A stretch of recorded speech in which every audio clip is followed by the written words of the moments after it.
todo aquel que se queje con justicia tenga un tribunal que lo escuche, lo ampare y lo defienda contra el arbitrario.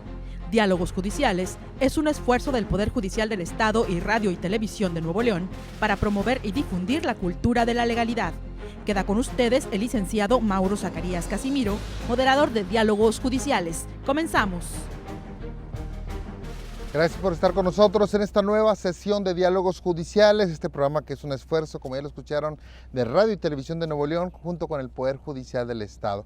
Estamos en una locación que yo creo que es para todos conocida, es un ícono cultural de nuestro estado, como es el famoso Obispado, el Museo Regional de Nuevo León, que pues bueno, es un centro de historia, y durante este programa trataremos de dar algunos datos sobre este museo que es de todos conocido, que es un símbolo muy querido por todos los regiomontanos. En esta ocasión vamos a tratar un tema muy bonito, un tema que yo creo es esencial para todos nosotros, no necesariamente es jurídico, pero importa dentro de los derechos fundamentales de las personas, y es el ambiente familiar. ¿Qué es el ambiente familiar? ¿Cuál es el ambiente familiar propicio para cumplir nuestros sueños, para hacer esa búsqueda de la felicidad que habla la Constitución? Y bueno, en realidad es un tema muy interesante, muy bonito, y para ello hemos invitado a dos personas que nos ayudarán a reflexionar sobre ese tema. Una de ellas es la doctora María Guadalupe Valderas Alanís, juez oral familiar del Poder Judicial del Estado, a quien agradecemos como siempre que nos acompañe para esos temas. Encantada, Mauro, de estar en este hermoso lugar. Muchas gracias. También nos acompaña la licenciada Mónica Herrero Hinojosa. Ella es licenciada en Trabajo Social y también abogada, o sea, ¿cómo se le llama? Tiene una amplitud de servicio muy grande. Muchas gracias por acompañarnos. Catedrática de la Facultad de Trabajo Social y Desarrollo Humano de la Universidad Autónoma de Nuevo León. Muchas gracias, licenciada, por acompañarnos. Muchas gracias por la invitación. Muchas veces cuando viene alguien que no es abogado, le digo, nadie es perfecto, pero usted sí es perfecto. Ay, qué bueno. Porque es abogado. Gracias. La verdad que el tema del ambiente familiar es un tema que nosotros consideramos en términos muy grandes, porque lo que buscamos en nuestras familias es darle a nuestros hijos, a nuestra esposa, a nuestro esposo, a aquel que viva en el hogar, pues todos los elementos para ser feliz, ¿no? Pero muchas veces no vamos a repetir patrones, o vamos a hacer cosas que según nuestra cultura personal son los adecuadas. Y aquí vamos a reflexionar sobre qué es lo que consideran los expertos que debe tener el hogar para precisamente cumplir con esas funciones. Me gustaría mucho, si usted me la permite, doctora, empezar con la licenciada Herrero sobre el tema del trabajo social, porque los trabajadores sociales es un área, todos los conocemos, todos hemos convivido con uno, tal vez en nuestra vida hemos tenido oportunidad de platicar con ellos en nuestro trabajo, en las escuelas, en los hospitales, etcétera, etcétera. Pero me gustaría primero que nada saber qué hace un trabajador social, cuál es el trabajo que desarrolla un trabajador social en la sociedad. Sí, muchas gracias, licenciado. Mire, bueno, primero que nada, la profesión de trabajo social tiene como objeto todo lo que son los problemas sociales, todo en donde está inmerso el individuo. Se busca el fortalecer las capacidades que tiene el mismo individuo para salir de todas las problemáticas sociales. Se hace uso de diferentes teorías para poder estudiar el comportamiento del ser humano. Y con esas herramientas, una de ellas, las principales, lo que es el desarrollo humano. El desarrollo humano analiza al individuo desde las diferentes etapas de su desarrollo. Cada etapa de desarrollo presenta diferentes necesidades y diferentes problemáticas. Cuando una de las etapas del individuo presentó diferentes problemáticas, no se afrontan o no se abordan de una manera adecuada, que es lo que significa que en la siguiente etapa de vida muy probablemente va a generar todavía más problemas. Al no abordarlos de una forma adecuada, pues obviamente ese individuo no va a tener una adecuada calidad de vida, que es lo que se pretende básicamente. Para lograr las intervenciones de trabajo social, bueno, se tiene una metodología, la cual consta de 5 pasos básicamente, en general, que es un diagnóstico, una investigación, un diagnóstico, la planeación que se hace, ejecución de programas y evaluación de estos programas. Esta metodología se puede aplicar en diferentes niveles de intervención. Se puede actuar como trabajo social de caso, trabajando con un individuo aislado, trabajo social de grupo y trabajo social de comunidad. Obviamente, una de estas vertientes es lo que es el trabajo social familiar, en donde se aborda al individuo con todos los elementos que integran esa familia para tratar de lograr un desarrollo adecuado de esa persona. Básicamente el trabajador social es un investigador es un científico, en este caso social, que lo que busca es dar herramientas a las personas para que puedan seguir avanzando, cumpliendo sus metas y puedan detectar áreas de oportunidad que al final les traigan buenos resultados, ¿no? Así es, eso es lo que se pretende, potencializar todas esas habilidades que tiene el individuo para que salga de situaciones problema y logre un desarrollo adecuado. Y esto va a ser a modo personal tal vez, o modo colectivo, como una junta de vecinos o cosas así, ¿no? Así es. Para modificar nuestro ambiente, ¿no? Así es. Es un tema muy interesante este del trabajo social, doctora, porque lo hemos visto ya en el trabajo de los jueces, en el trabajo del Poder Judicial, donde ahora los jueces familiares, para tomar mejores decisiones, utilizan herramientas como la psicología, como el trabajo social, etcétera, para que podamos entender por completo cómo está funcionando esa familia y cuáles son las mejores decisiones que deben tomarse para ellos, ¿no? Exacto, cada vez, Mauro, necesitamos más de otras disciplinas sociales para que podamos resolver los problemas de la mejor manera posible.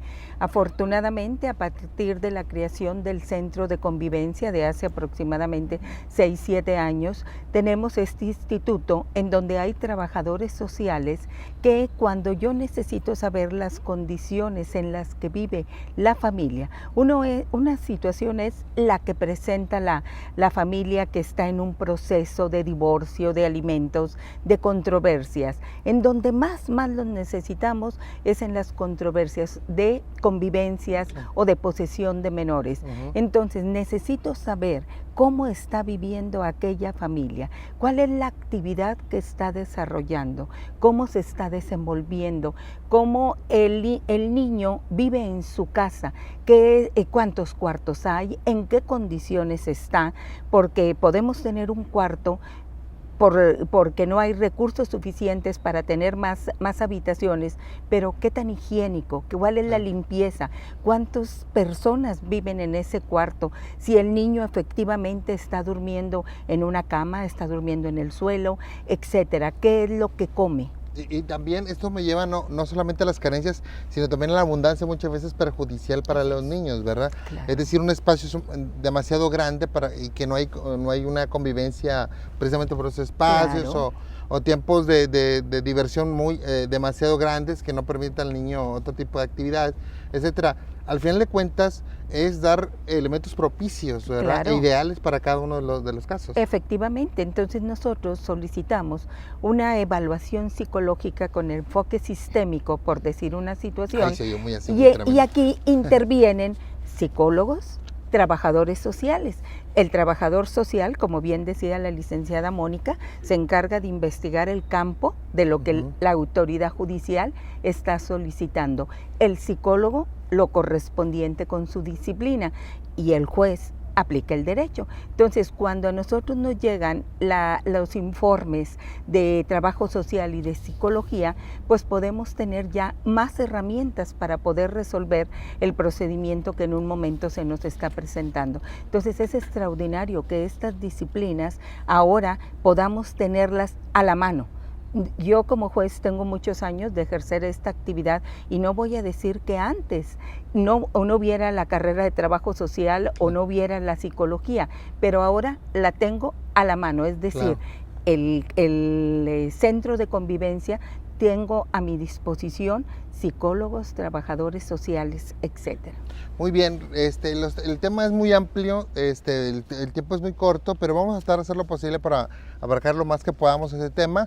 Recuerdo que tenemos en cuenta que estamos, como ustedes ya lo ven, en el famoso Obispado, en el Museo Regional de Nuevo León, este hermoso edificio de estilo barroco que se creó en 1787 por el fraile franciscano Rafael José Berger, segundo obispo de la diócesis de Linares, la primera diócesis que existió en Nuevo León.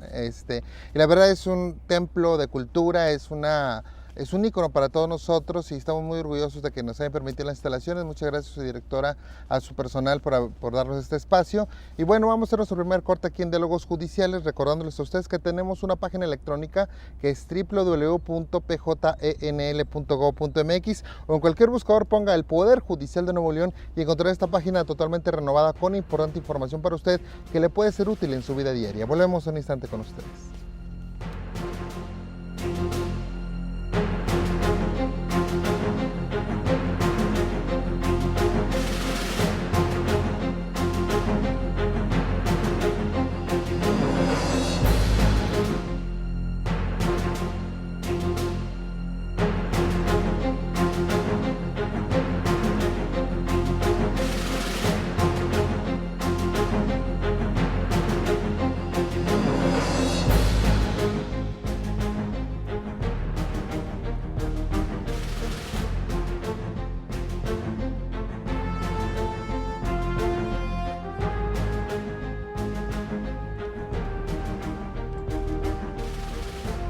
Muchas gracias por seguir con nosotros aquí en Diálogos Judiciales. Estamos grabando, como ya lo vieron ustedes, desde nuestro querido obispado, del Museo Regional de Nuevo León, donde estamos en sus instalaciones. Agradecemos mucho a la licenciada Gina Ulloa, su directora, por darnos esta autorización para estar aquí.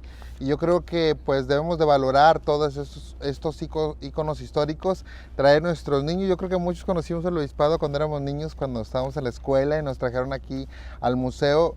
Es una de los recorridos culturales que hacíamos en aquellos tiempos. Yo creo que todos lo hacen y es muy bonito. Hay muchas actividades culturales. Visite la página del Instituto Nacional de Antropología e Historia y encontrará el museo, o ponga Museo del Obispado en cualquier buscador y encontrará las actividades que tiene para ustedes este hermoso lugar, que bueno, realmente representa lo más bonito de los regiomontanos. Y bueno, vamos a seguir hablando sobre el ambiente familiar con la doctora María Guadalupe Valera Salaniz y con la licenciada Mónica Herrero Hinojosa, trabajadora social, precisamente hablando de cuál es el ambiente ideal sobre el que se debe trabajar en los hogares.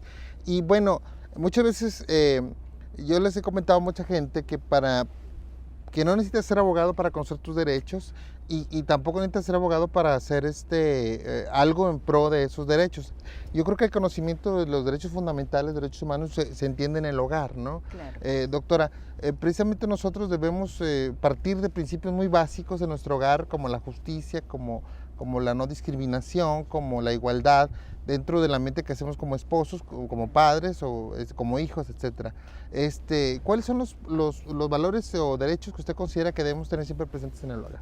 Siempre es importante, Mauro, si hablamos del lugar más sagrado, yo creo que nuestro hogar es lo más sagrado que tenemos.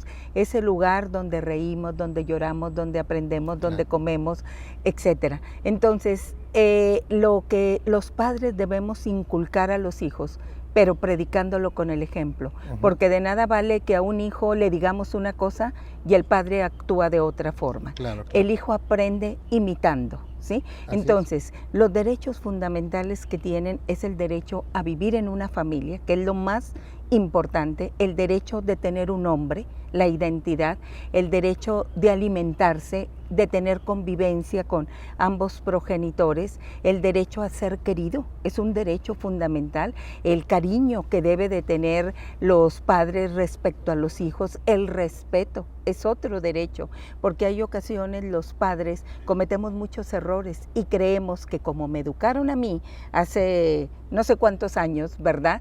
Creo que debo replicar esa misma situación y cada vez nos damos cuenta que son diferentes las circunstancias que están pasando. No es el decir te doy alimentos, te doy comida. Sí, la connotación de alimentos es muy amplia y hay padres o madres que creen que con dar comida al hijo o dar una determinada cantidad que él piensa que es suficiente, con eso el niño ya estoy cumpliendo como padre en el concepto de alimentos. No, es darle recreación, es darle techo, que es la habitación, es darle vestimenta, esparcimiento, lo establece también la ley. Entonces es importantísimo que las familias conozcan estos derechos fundamentales. Algo que a mí me gusta es que cada vez más se están replicando, se están comentando, se están llevando a cabo. Ahorita un niño de tercer año en la clase de civismo ya sabe cuáles son sus derechos fundamentales. Anteriormente se hablaba de garantías individuales. Así es. Que era un concepto muy, muy raro, o poco entendible. Exacto. Ya a partir del 2011, donde hubo una reforma a la Constitución, al artículo primero ya se introdujo la palabra de derechos humanos. Entonces, ahorita un niño de 4 o 5 años dice, es mi derecho convivir con mi papá, es mi derecho que me des alimentos. Claro que también les dice, yo tengo derecho a tener una computadora y a tener un teléfono. O sea, exacto, pero precisamente para eso estamos los padres, para inculcarles a los niños cuáles son esos derechos, los maestros. ¿Sí? Los maestros se los informan, se los dicen. Precisamente ese tema de lo que aprendemos en la casa lo llevamos a nuestro hogar futuro, o sea, los hijos como como lo que hicieron sus padres con ellos es lo que ellos buscan hacer con sus propios hijos y es nuestro primer patrón de comportamiento, ¿no? Pero como usted bien lo dice, doctora, los tiempos cambian y también este es un proceso del trabajo social que me interesa mucho, el cómo entiende el trabajador social cuando hace esas investigaciones, en qué sociedad está viviendo y qué sociedad está actuando precisamente para tener un margen de aplicación. A lo que voy es que debe tener estándares, ¿no? De cómo debe ser una familia. Entiendo que deben ustedes interpretar que no todas las familias son iguales, pero sí debe haber cierto cumplimiento. Aquí, ¿cómo actúa este tema de derechos humanos para ustedes? ¿Cómo lo valoran y cómo lo ven aplicado a la realidad? Bueno, aquí algo muy importante que menciona, licenciado, es la sociedad ha estado en constante evolución y la familia no se escapa a esta evolución de la sociedad. Y lo vemos muy palpablemente en la estructura clásica de lo que era una familia hace años, papá, mamá, hijos. En la actualidad tenemos una diversidad de estructuras familiares muy amplia y podemos enfrentarnos a familias que funcionan adecuadamente con una estructura familiar diferente a la que estábamos acostumbrados y podemos ver una abuelita con un nieto, una mamá con un hijo, un papá con un hijo o papás del mismo sexo con hijos y estamos enfrentándonos a una estructura diferente. Como profesionista tenemos que nosotros contemplar todas esas estructuras sin estereotiparlas cuál es la correcta o cuál es la incorrecta. Más bien el análisis que nosotros realizamos va más allá de la simple estructura o lo que se ve a simple vista, sino más bien cómo funciona esa familia hacia adentro, cómo se dan los roles entre los diferentes integrantes con los que se cuente. Eso es lo que nosotros estudiamos cuando vemos una familia. ¿Por qué? Porque podemos ver una familia uniparental, pero esa familia uniparental que nada más tiene uno de los papás, reúne todos los roles para ese hijo y ese hijo tiene una réplica de sus valores adecuada y se acopla perfectamente a la sociedad. Entonces nosotros lo que hacemos más bien es, obviamente partimos de la estructura que es la visible, pero vemos cómo son las relaciones de los roles dentro de la familia. Muy bien, ahora porque esto es muy importante, no importa la estructura de la familia, básicamente, digo, sí importa obviamente, pero en el sentido de que si se está cumpliendo todos los derechos dentro del hogar, o sea, los derechos que tiene el niño, pero también los derechos que tienen los esposos, los derechos que tienen los adultos mayores que viven ahí, es importante que veamos que no es, el hecho de que nomás sea un papá o que sean los abuelos los que estén criando ahora los hijos, no tiene tanto que ver siempre y cuando se cumplan todas esas funciones. Es lo que me comenta usted. Así es, y evidentemente los derechos de la familia deben de permanecer independientemente de la estructura que se dé.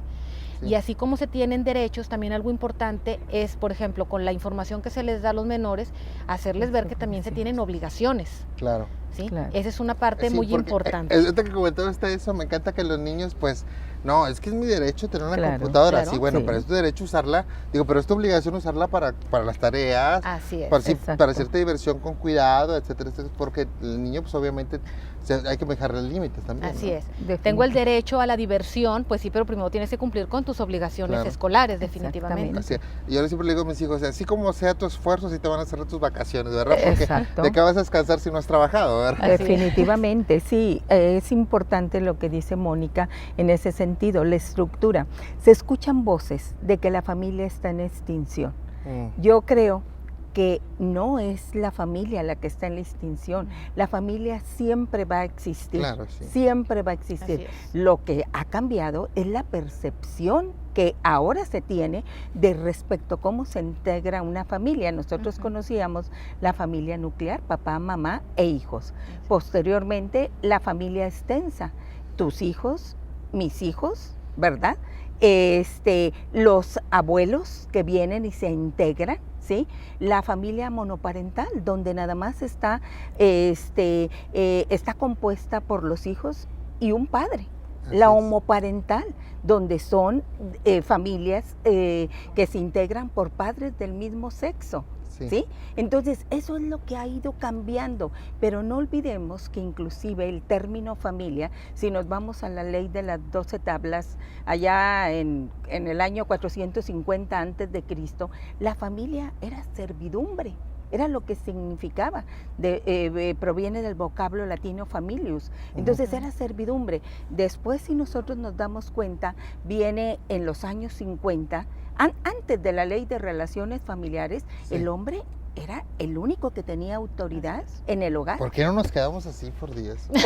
Porque Venustiano Carranza fue muy inteligente y es Vamos un hombre. a seguir comentando sobre el tema de esa ley de relaciones familiares Sí. y los derechos fundamentales, Claro. Claro que sí. porque se dio precisamente en la nueva Constitución del 17, la ley Sí, de relaciones familiares también se claro. leyó en ese tiempo, y es muy importante de hacer como que una revisión de los principales derechos, aunque no vamos a alcanzarlos todos, pero algunos de ellos que son importantes en la familia. Como ustedes ven, estamos en el famoso Obispado, aquí en Monterrey, Nuevo León. Estamos disfrutando de sus locaciones porque es un edificio muy bonito, muy distintivo de lo que es nuestra ciudad, que tuvo su primera remodelación en 1946 y fue ya hecho museo en 1956, y desde ese tiempo lo estamos disfrutando todos los regiomontanos que vivimos aquí. Lo conocemos de niños y algunos que estuvimos en la prepa aquí también lo conocimos de jóvenes en circunstancias muy especiales. Muchas gracias por estar con nosotros aquí en Diálogos Judiciales. Estamos hablando del ambiente familiar. Volvemos un instante recordándole que estamos en Facebook, el Poder Judicial de Nuevo León, en Instagram, en YouTube con PJENL y en Twitter con el usuario @PoderJudicialNL para compartir con usted cualquier idea, cualquier video, cualquier fotografía. Volvemos un instante con ustedes.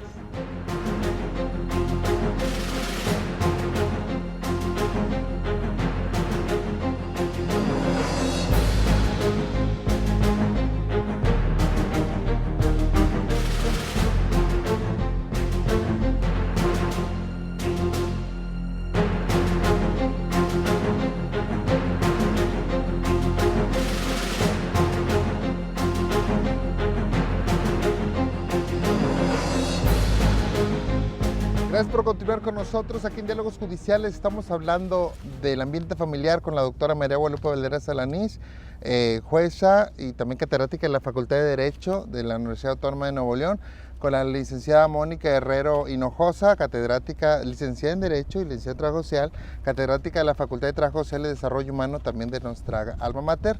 Estamos en el Obispado, un hermoso edificio de estilo barroco que ustedes contemplan pues en todas las postales que mandamos de Nuevo León. La verdad es que es un ícono de nuestra cultura y estamos muy contentos de que la licenciada Gina Ulloa nos haya permitido estar en estas instalaciones, directora precisamente de este Museo Regional de Nuevo León, el Obispado.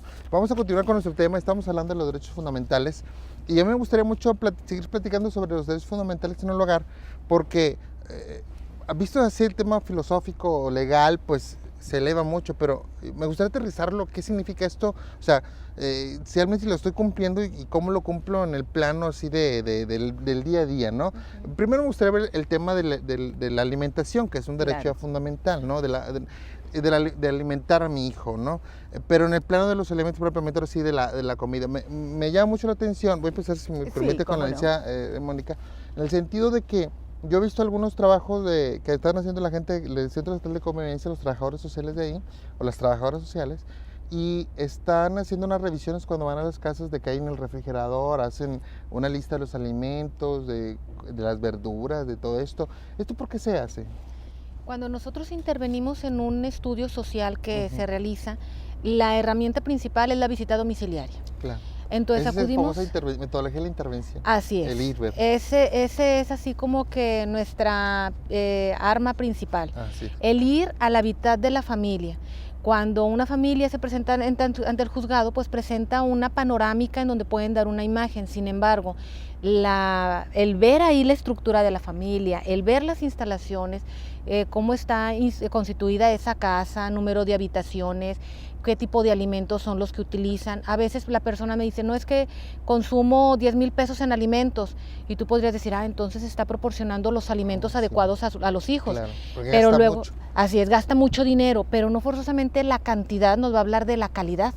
Exacto. Y nosotros tenemos que ir a corroborar Sí, que compra la puras calidad, galletas, así es, refrescos y cosas así. tiene fritos, no sé, botanas, refrescos, entonces ¿dónde está la calidad? Por eso nosotros preguntamos directamente y tenemos que visualizarlo. Claro. Cuando vamos a los domicilios, a veces no caemos muy bien, ¿verdad? Porque vamos y observamos Claro. todo el domicilio, todo lo que es la infraestructura, el mobiliario, las condiciones del mobiliario, cuestiones de alimentos, cuáles son los que acostumbran, cruzamos información información con los diferentes miembros de la familia, inclusive, porque uno puede ser el decir del papá de la casa, otro puede ser el decir de la mamá, y otro es el sentir de los niños, ¿no? Claro. Entonces se toman todos los elementos para poder nosotros establecer, bueno, si está teniendo correlación entre calidad y cantidad, o no existe un divorcio plenamente entre esos dos conceptos. Sí, bueno, el tema de los alimentos, se da muy bien en el tema del campo, ¿no? De ir a ver. Pero analizando tu tema de, por ejemplo, la no discriminación, ¿no? Okay. Ahí, en el sentido de que hay un derecho fundamental de que los hijos, por ejemplo, deben ser iguales en el hogar, ¿no? Los esposos tienen el mismo autoridad ante los Derechos hijos y y deben tomarse las decisiones por ellos mismos. Y bueno, Claro. si hay otras personas que intervienen, también tienen que tener este aspecto. Eso yo creo que es más difícil algunas veces verlo, ¿no? Y percibirlo, pero también se puede hacer. Sí, definitivamente a través de los encuentros sociales a los que van las trabajadoras al hogar se puede determinar, porque pueden ellas investigar que, por ejemplo, la señora puede decir, bueno, es que mi esposo única y exclusivamente me trae frijoles, un pollo para la quincena, etcétera, etcétera. Al preguntarles ellas, al estar viendo la alacena, por qué se repite la misma comida, etcétera, entonces les puede decir, es que yo no voy a la despensa. Sí. Mi esposo, aunque le doy una notita donde me traiga cereal, me traiga papa, me traiga esto, el otro, él dice que esto es suficiente. Entonces ahí se está haciendo un lado a la madre, ¿verdad? Para que en un momento determinado ella pueda tomar determinaciones. Claro. A mí me lo han dicho, el señor encarga la despensa desde la empresa o lugar donde trabaja, y si yo le digo, oye, cámbiale, pues que ya no sean coditos, que ahora sea fideo, que sea arroz, etcétera, entonces se trae consecuencias. Entonces es nula lo que la señora quiera que se traiga al hogar. Entonces, también te da la discriminación cuando, por ejemplo, la madre, que hay veces que es la que más hace distinción entre los hijos, no, nada más la niña es la única que va a meterse a la cocina, el varón no. Y él acaba de lavar los trastes. Claro. Él es hombre, él hace esto. No, y al grado, en ocasiones, Mauro, que si la señora tiene que salir, le dice a la hija de 13, 14 años, tienes que atender a tu hermano. ¿Sí? Sí, claro. Entonces, esas situaciones no debe de darse. Ese es un derecho fundamental que te tiene, no discriminación. También quisiera agregar un poquito, Mauro, en cuanto a la comida que decía la licenciada Mónica, que nosotros es muy común que se nos dé.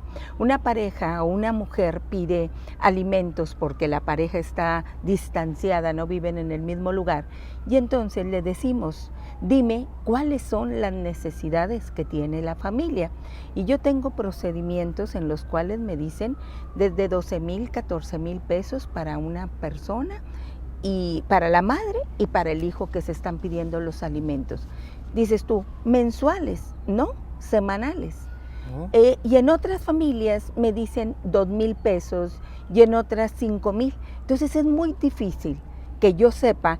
Sí te das cuenta más o menos el nivel socioeconómico que tienen, por el lugar donde están, donde viven, etcétera, etcétera. Pero es muy cierto lo que decía Mónica, no porque tú digas que gastas 10,000 pesos a la semana, significa que está comiendo el niño o la familia como debe de ser, sus comidas balanceadas, etcétera. Entonces, cuando les preguntas, ¿mensuales? Pues, ¿cómo le haces? Entonces dice la señora, pues yo compro en tal lugar, la comida se manda a pedir a tal restaurante, ¿no? Entonces o todos sí lo comen creen. fuera y no hay sí, convivencia exactamente. familiar. O yo le doy al niño para que almuerce, coma, meriende en la escuela porque se queda clases extracurriculares. O sea, sí lo llegan a justificar, pero lo malo que no, desde el punto de vista nutricional, no es positivo para el menor. Entonces, yo giré un oficio a la Facultad de Nutrición de la Universidad Autónoma de Nuevo León y me mandó un estándar diciéndome, un niño de 2 a 6 años gasta aproximadamente mensual 1,400 pesos y me manda todo el menú. De 6 a 12 años se gastan 1,800 y de esto acá 2.200. Si gusta, Mauro, se lo pongo a su disposición Claro, y lo compartimos para por que redes lo sociales, sí. compartamos, porque Claro. es muy importante. Pero ahí le viene diciendo desde cuántas rebanadas de pan, cuántas de jamón, cuánto carne necesita el ser humano, el niño que está en desarrollo, Claro. etcétera. Entonces está Que muy es un importante. buen parámetro para determinar cómo lo estamos haciendo y qué es las cosas que podemos modificar, ¿no? Exactamente. En ese tema de precisamente, y volviéndome a uno de los puntos que usted comentó y que me parece muy interesante, es precisamente esto de la equidad o la igualdad de género, más bien dentro del hogar, que es también un tema fundamental en los derechos humanos. Estamos en una sociedad machista, no podemos negarlo. México todavía es muy machista. Nuevo León ahí la lleva en ese sentido, pero hemos cambiado para bien. Definitivo. La justicia también ya está viendo todo ese tipo de cosas cuando se hacen los convenios familiares y todo eso. Definitivo. Pero, ¿cómo lo perciben ustedes ahora en el trabajo social, en las investigaciones nuevas, en la academia? ¿Cómo lo están viendo este tema de la igualdad de género dentro del hogar? Es decir, que a mi hijo sí lo meto a la escuela porque él va a mantener a la familia, a la hija no porque ella va a ser mantenida y cosas así, ¿no? Tomas que todavía están ahí, ¿no? Definitivamente. Es un patrón de conducta, como bien lo mencionó en la primera intervención, que se sigue replicando. Acordémonos que la familia se replican los patrones de conducta, generalmente de manera inconsciente. Sí. Aquí lo importante es hacer consciente ese patrón de conducta para poder generar una diferencia en las decisiones que tomas al momento de educar a tus hijos. Podemos decir hacia afuera de la familia, yo estoy a favor de la igualdad de género, y sin embargo yo como mamá llego a la casa y le digo, no, el niño se queda sentado y tú me vas a ayudar a calentar las tortillas. Así a la es. niña. Vamos a servir a los Seguimos, hombres. exactamente, seguimos replicando ese patrón de conducta. Nosotros como mujeres nos quejamos, pero somos quien lo fomentamos y lo seguimos cultivando. Así es. Definitivamente. Estamos Claro. en un cambio, pero todavía vamos muy lento. Claro, y muchas veces es un despertar y que nosotros no llegamos a entender muchas de las formas. Pero todo ese tema de entender esas nuevas herramientas de la justicia, esta investigación que hacen ustedes, estas decisiones nuevas por parte de los jueces, viendo esas posibilidades, nos ayudan a comprender mejor la sociedad en la que vivimos. Vamos a ir a hacer otro corte más, si me lo permiten, aquí en Diálogos Judiciales. Estamos en el Museo del Obispado, en el Museo Regional de Nuevo León, llamado el Obispado, que ustedes conocen, un área completamente hermosa que está en el Cerro del Mirador, y que bueno, yo creo que todos nosotros conocemos y que es importante que si no ha traído a sus hijos al museo, venga y lo traiga. Hay piezas muy importantes de la historia de nuestro estado y pues las diferentes épocas que hemos vivido. Actualmente, bueno, hay exposiciones constantes que yo creo que todos van a disfrutar y además convivir con nuestros hijos, trayéndolos a los museos, platicando con ellos, viviendo esta experiencia, no se olvida jamás, se lo digo por propia experiencia, cuando yo conviví aquí con mis papás, que fue uno de los recuerdos más bonitos de mi vida, y tomando fotos en los cañones, porque yo creo que esa foto no debe faltar en el álbum familiar, tomarse fotos en los cañones que están ahí enfrente, así grandes, ¿no? Claro. Le invitamos a que visite el Obispado, recuérdelo aquí, y también le recordamos que tenemos un espacio en Radio Nuevo León con el programa En el Tribunal, en el 1510 AM, la radio alternativa, todos los miércoles a las 7:30 de la noche, recuérdenlo, el programa En el Tribunal. Volvemos un instante con ustedes.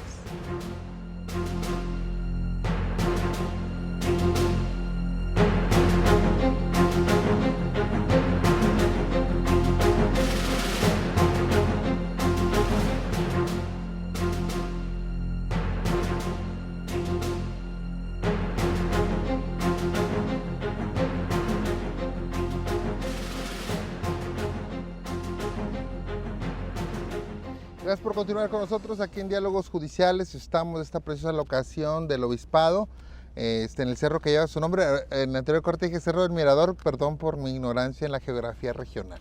Pero la verdad es que al final de cuentas todos conocemos este Museo Regional de Nuevo León, una importante pieza histórica que, bueno, yo creo que todos debemos conocer, traer a nuestros hijos, convivir con ellos aquí. Hay también áreas muy grandes y más arriba está el mirador de esta bandera que todo el mundo conoce, que también es un lugar precioso para que usted conviva con su familia y, bueno, podamos convivir con ellos, conociendo también y aprendiendo un poco más de nuestro hermoso estado. Estamos platicando con la doctora María Guadalupe Valera Celanís y con la licenciada Mónica Herrero Hinojosa sobre el ambiente familiar y haciendo unas reflexiones sobre todo lo que esto conlleva, que es un tema muy amplio, pero que tratamos de tocarlo al menos en los puntos más sensibles. Y precisamente me gustaría hablar sobre algo que a lo mejor no existe, pero que pues todo el mundo lo visualizamos, que es el hogar ideal, ¿verdad?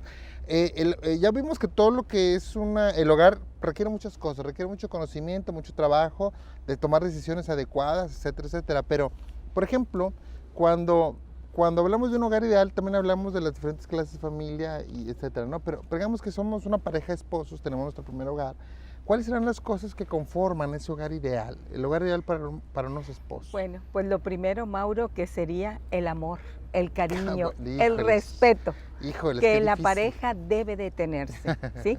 Eso es lo más Claro, importante. eso hace un hogar, ¿no? Al final de cuentas. Definitivamente. No importa que sea grande o chiquita la casa, No eso es lo que importa, no importa cómo sea, si tengas todos los utensilios del hogar o todos los domésticos que se debe tener. No, lo más importante es que la pareja, cuando contrae matrimonio, lo haga con madurez. Pues nos dice un viejo dicho que donde dos se quieren bien, con una que coma basta, ¿verdad?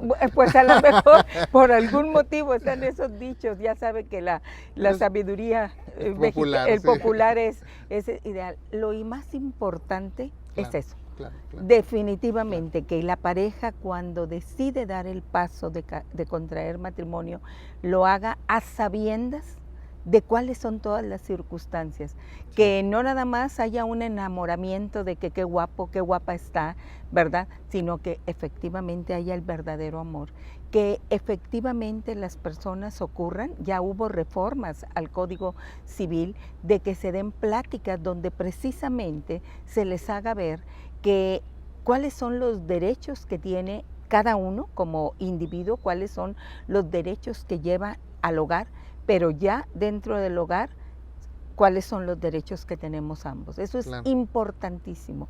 Pero, ¿qué está sucediendo ahorita en la actualidad? Si vemos las estadísticas, por eso se habla de que la familia puede terminar, pero las personas, sobre todo las que no manejan los términos jurídicos, creen que familia es igual a matrimonio y no, y que divorcio es a no familia, es lo contrario.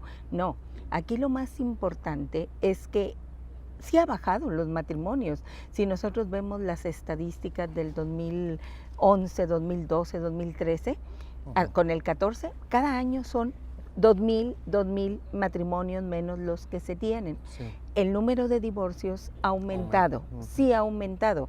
Y mucho más, porque si nosotros vemos el registro civil, las estadísticas que da el registro civil o el INEGI, vemos que hay 6,800 divorcios en el 2014 y la realidad no es esa, la realidad es que es mucho más superior, pero que hay veces las personas no terminan de hacer todos los trámites y hacer la inscripción de la sentencia para la disolución. Esas son las separaciones oficializadas. Exactamente. Pueden existir separaciones que realmente suceden y nunca se llevan a cabo Sí, dentro del ámbito. pero ni las oficializadas, las estadísticas no son lo correcto, porque si nos vamos a estadísticas reales, pues vemos las del Poder Judicial. Claro.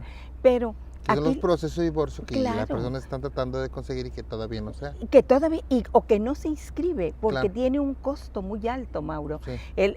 La disolución del vínculo matrimonial y luego la inscripción. Entonces la gente se queda con su acta de matrimonio, de acta de divorcio, sin hacer la anotación marginal en el acta de matrimonio. Entonces, esas estadísticas no es lo correcto, pero la familia sigue existiendo, aunque la pareja se divorcie, ¿sí? Hay personas que dicen, bueno, ya nunca te voy a ver. Sí, nunca lo vas a volver a ver cuando no tuvieron hijos, pero si hay hijos, papá y mamá son los principal familia de aquellos niños. Entonces, lo ideal es que haya ese amor, ese respeto, esa consideración, que los dos tomen en el hogar las decisiones más importantes, que los dos sean respetuosos de la persona. Yo creo que eso es lo más importante.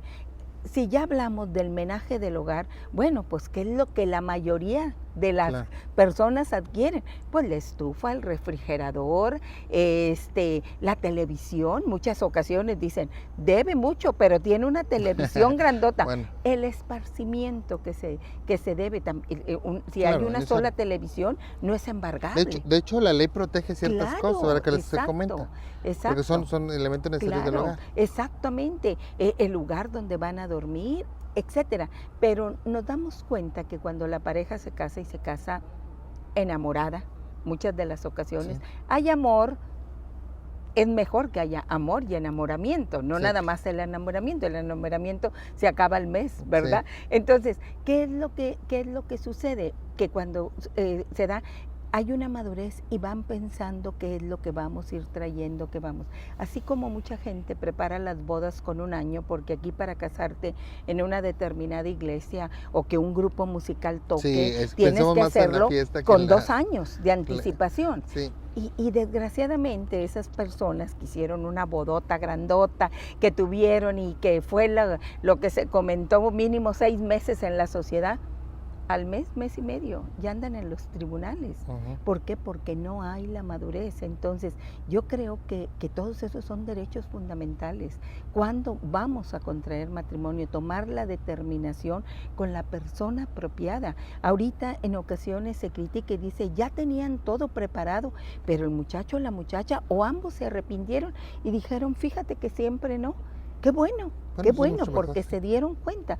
Pero hay otras parejas que, pues, ¿cómo? Si ya están reservados las habitaciones en tal lugar, etcétera, etcétera, los invitados ya van. Entonces, no, lo que tiene que haber es ese respeto, ese amor, ese cariño que se transmita a los hijos. Y los hijos no son tontos. Los hijos creemos cuando tienen 2, 3 años que no se dan cuenta del desamor, de los problemas que tiene la familia.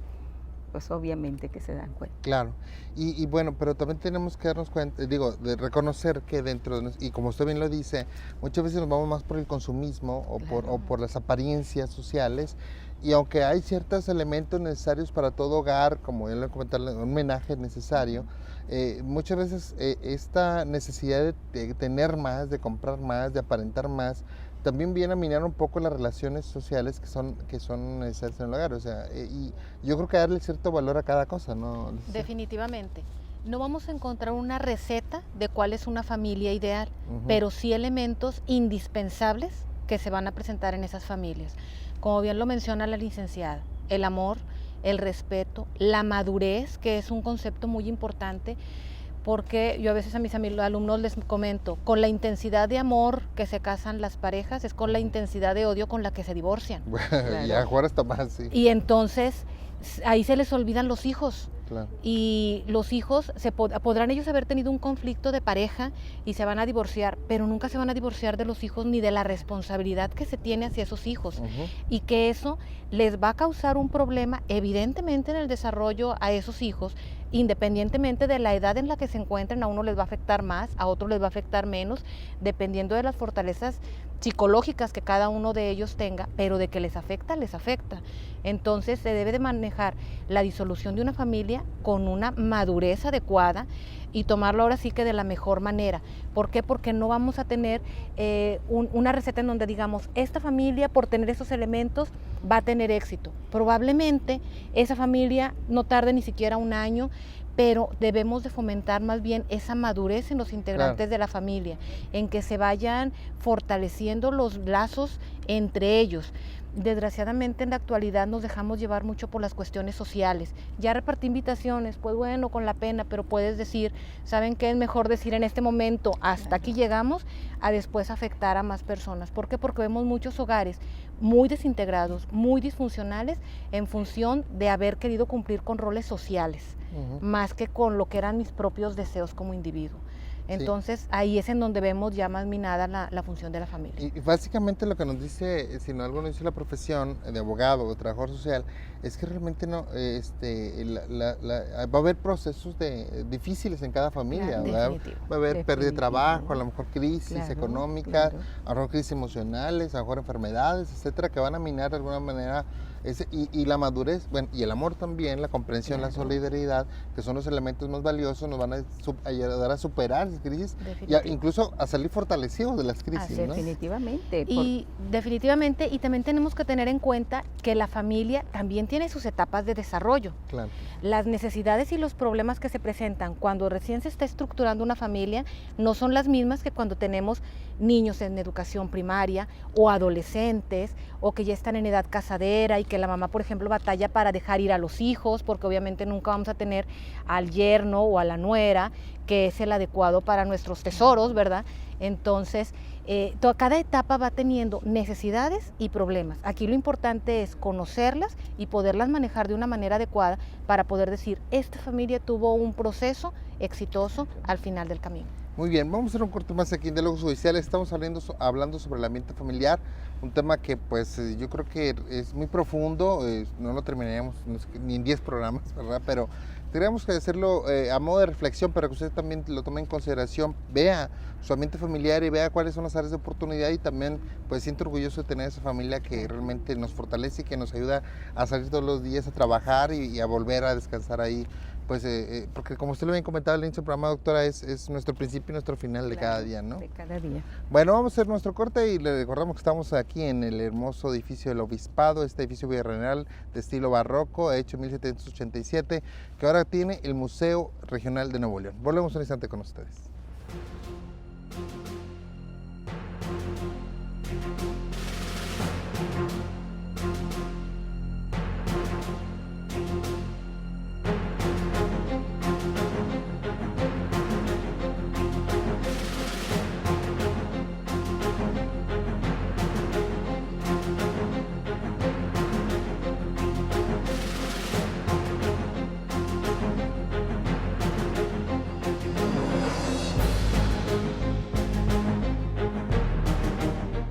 Muchas gracias por seguir con nosotros en Diálogos Judiciales. Estamos hablando del ambiente familiar con la doctora María Guadalupe Valderas Alanís, juez de juicio familiar oral y catedrática de la Facultad de Derecho y Criminología de la Universidad Autónoma de Nuevo León.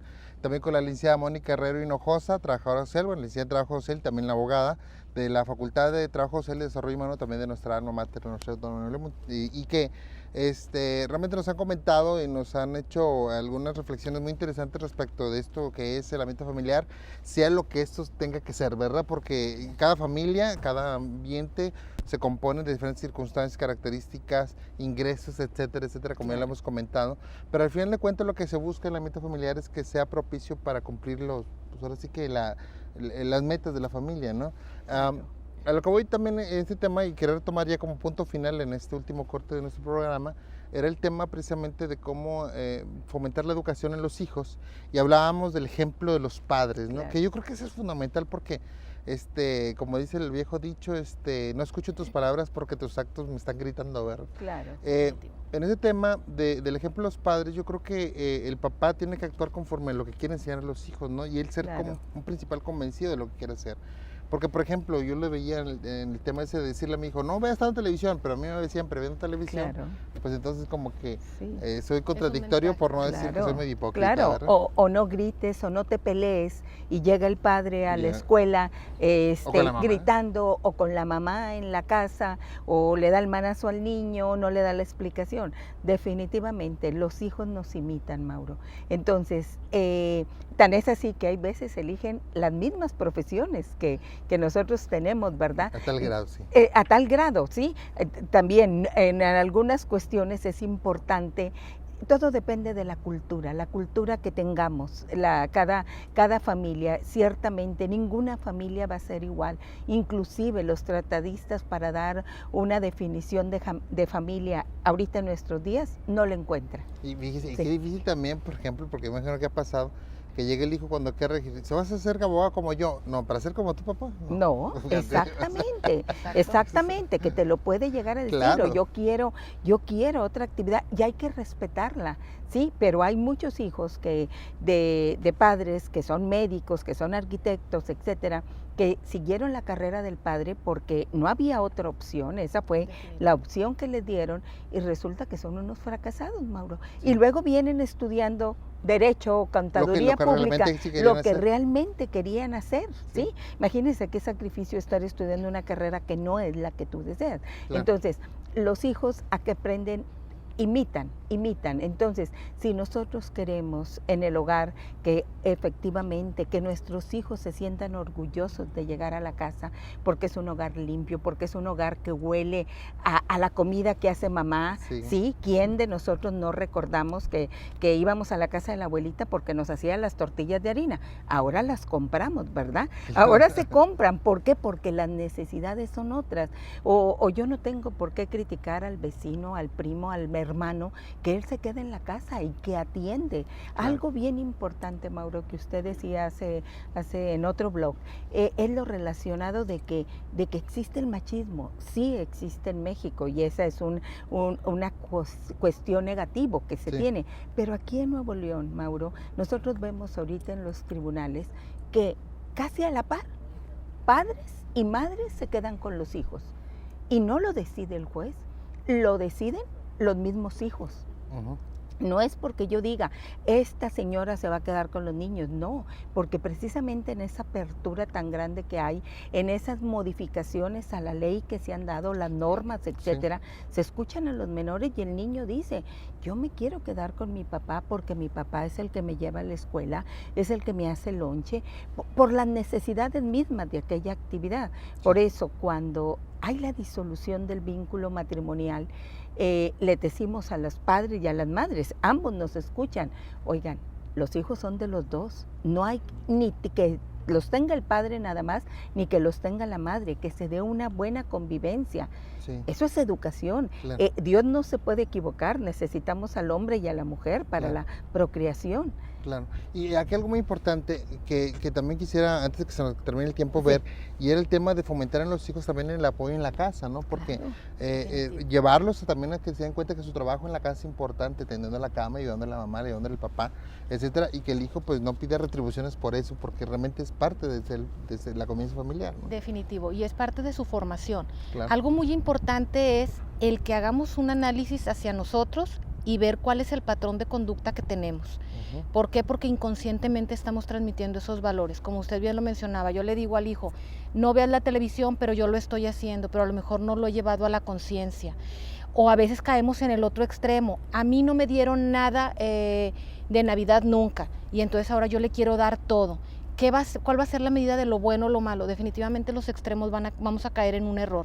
Aquí lo importante es ver hacia nosotros, hacia adentro, cómo fue nuestra infancia, nuestro proceso de crecimiento, qué es lo que nos trajo a estar hasta este momento, y poder entonces decir, ok, esto lo voy a dosificar, hacerlo consciente básicamente, para ver cuáles son los valores que tú le vas a estar transmitiendo, porque se los transmites con tu conducta. Claro. Definitivo. Bueno, desafortunadamente el tiempo es muy corto y se ha terminado, pero yo creo que hay muchos temas que podemos ir comentando en otros programas y nos permite después invitar a la licenciada, realmente nos dio mucho gusto tenerla aquí.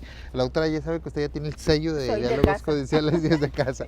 Muchas gracias. Y bueno, agradecemos mucho a la doctora María Guadalupe Valderas Alanís, jueza de juicio familiar oral, catedrática de la Facultad de Derecho y Criminología de la Universidad Autónoma de Nuevo León, que nos haya acompañado. Muchas gracias como siempre. Es un placer, Mauro, estar con usted en este programa. Gracias. También a la licenciada Mónica Herrero Hinojosa, quien es licenciada en Trabajo Social y también licenciada en Derecho, catedrática de la Facultad de Trabajo Social y Desarrollo Humano también de nuestra alma mater, la Universidad Autónoma de Nuevo León. Muchas gracias. Muchísimas gracias por la invitación. Y también muchas gracias a la licenciada Gina Ulloa, directora del Museo Regional Nuevo León, que nos hizo favor de prestarnos las instalaciones para transmitir desde aquí, de este hermoso edificio de estilo barroco de 1787, el famoso Museo del Obispado, un icono muy querido por parte de los regiomontanos.